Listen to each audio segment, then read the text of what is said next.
Hi, Dave Jeck here, Superintendent of Fauquier County Public Schools with another video update. I'm doing the update a day early today because I will be out of pocket tomorrow. I wanted to provide some information, perhaps clear up some misinformation that's circulating and make sure folks are sort of understanding um, why we're taking the tact that we are and why I keep referring to CDC guidelines when I'm answering questions in Twitter and via email and so forth. But before I say anything, let me encourage you, if you really want to delve into this and what the state is recommending, and they are all recommendations, by the way, this is another piece of misinformation.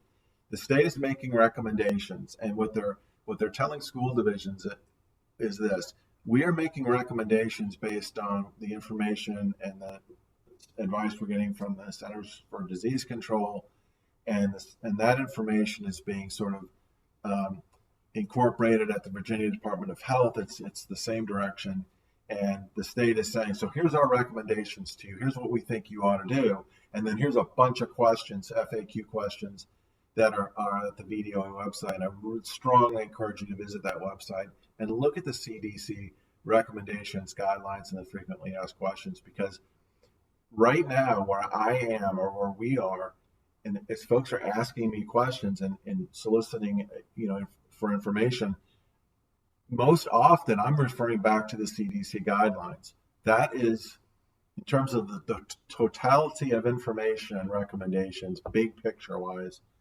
that's where I'm going to receive my information. That's who I'm calling if I need clarity relative to, what we're planning for and how I should be answering questions. It's the CDC guidelines, but they are guidelines, and this is key. CDC makes guidelines or creates guidelines. It's up to each locality to determine whether or not they're going to follow the guidelines or not. We have to submit a plan, an instructional plan, plans related to transportation, etc. We have to submit those plans to the state, but they're not submitted for approval. They're submitted as information to the state. School divisions are encouraged to, if they're going to, veer from what CDC is recommending, what the state's recommendation. What the state is saying is make sure you're getting the opinion of your school board attorney, your insurance provider, which is VACORP for us, your local health department, etc. Make sure you're vetting those plans through them and to sort of get their blessing. But as far as the state's concerned, it's up to the localities to determine how they will be providing instruction, how will be transporting students, et cetera, et cetera. So last Monday, I presented a plan, as you may know, to the school board, whereby there would be a sort of a mixed delivery model, and students would be going to school 2 days a week and receiving virtual instruction the other days. The school board asked that we collect more information, that we gather more information about some other options, and regarding the numbers of students who will be doing X, Y, and Z. So we did that. So we got some pushback, which I expected. The survey was short. We got a lot of pushback. Why didn't you ask this? And why didn't you ask that? And why didn't you include this in the question? The purpose of this survey was to be short. It was to gather the information the school board had requested, and so that we can present it to them on the 9th. That's what we're doing. So those will be, sort of additional decision points for the school board, and then we'll be looking for them to give us direction so that we can move forward with the delivery of information and plans, et cetera, to stakeholders. Because I'll tell you, it's difficult, and again, I apologize for this, but it's hard to start giving pieces of information out about what you intend to do when you don't know exactly what you're going to be doing. We've got to wait to get that direction from the school board. We have been working, we have been planning across the board, you name it. We have been preparing for different scenarios, and here's what this would look like, and here's what school cleaning will look like, and here's what transportation will look like, and here's what virtual instruction will look like, and here's what daycare will look like, and here's what food service will look like, and here's what school maintenance will look like. We're preparing behind the scenes for all of those things, but I don't want to put much of any of that out until we know that's what's going to be happening, because once you put it out there, you know, it's hard to pull it back if you make a change, if you decide this, or we get different direction, or we decide to make a change, or we get different directions from the CDC or the state. And that's happening right now. We got a memo yesterday from the state, July 6th, with different information about social distancing. And, if, and I'll sum it up quickly. The one big one was, we encourage 6 feet of social distancing within school buildings.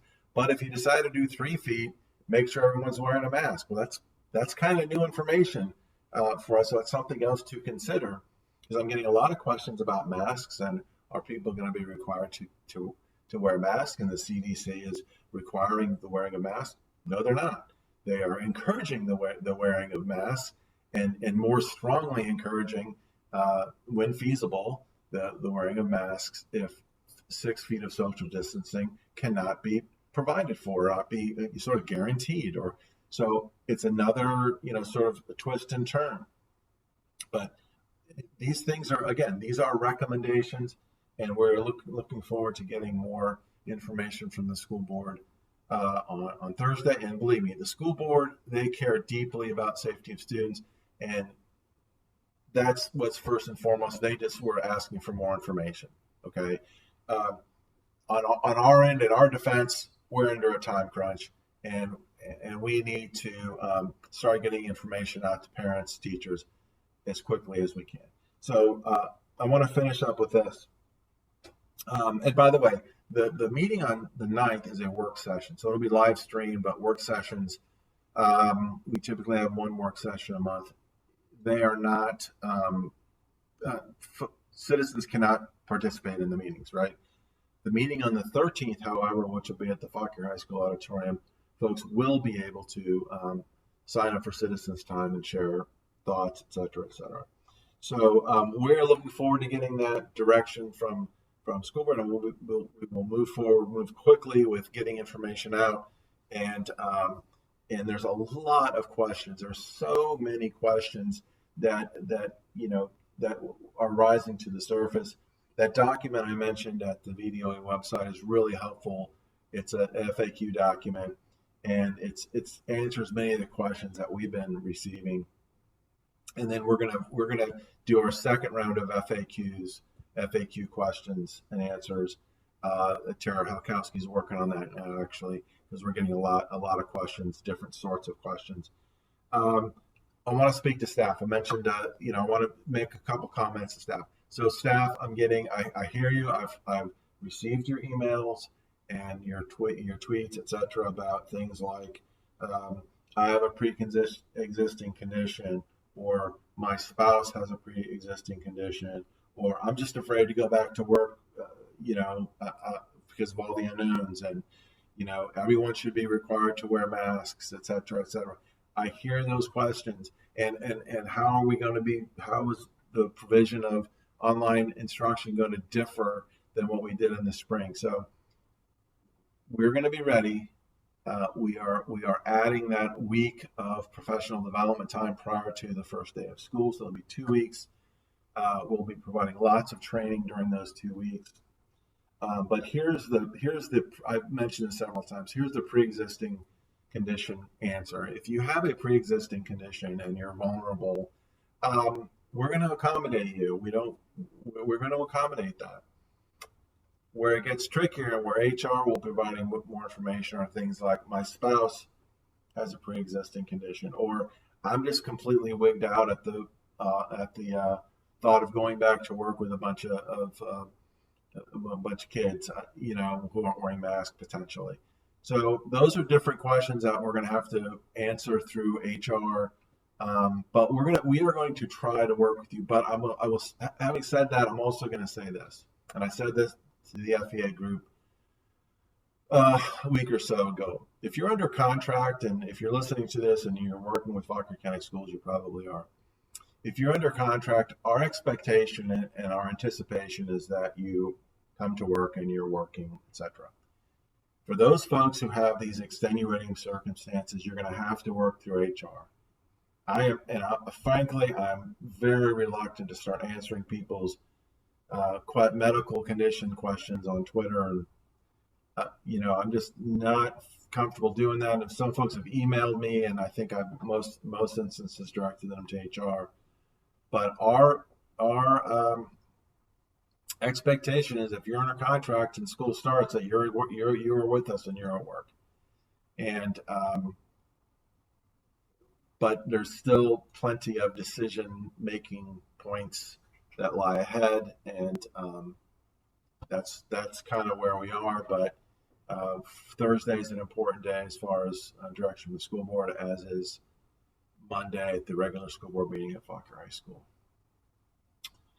So I hope this information has been helpful to you, and I usually sign off by saying, if you have questions, comments, please send them my way. I'm not going to do that this time. I would encourage you, before you do that, go to the VDOE website and look at the CDC guidelines and the information about phased reopenings, which it's not as important as the CDC guidelines. But check those things out. But in the end, if you still have questions, email me, HR, whomever, and we'll help you as best we can. All right. Thanks very much.